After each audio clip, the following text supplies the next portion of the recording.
Тағы да бір сауал қойғым келіп отыр. Қазіргі уақытта мысалы мынау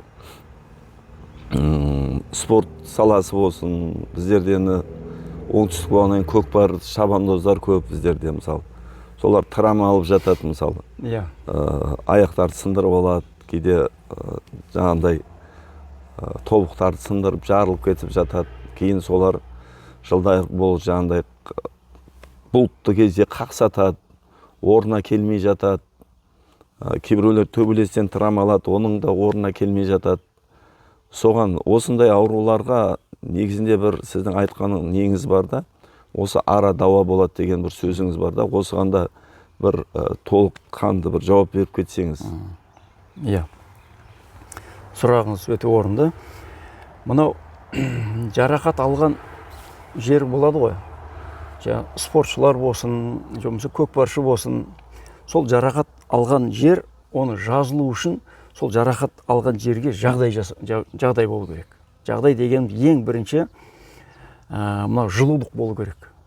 Ол жер жылымай, жылымаған екен қан айналынбайды.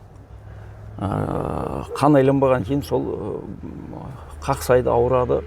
Ал енді мынау араның қасиеті сол зақым алған жерді шақтырса, қыздырады, қан айналысын жақсартады, тез жазылады, Алланың қалауымен.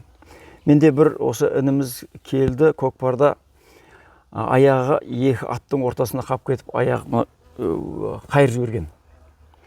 Соны мына тізенің несінде мениска деген не болады? Жіткіс емес. Мына сүйек, екі сүйектің ортасында прокладка деп айтайық та, былай. Мениска дейді оны. Сол менискасы жыртылып кеткен. Оның емі врачқа барса, ол айтыпты, мынаны менисканы тігеміз.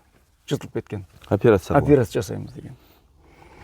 Енді Алланың қалауымен операциясыз ара шақтырып жақсы болып кетті. Қазір 3-4 жыл болды, жақсымын дейді.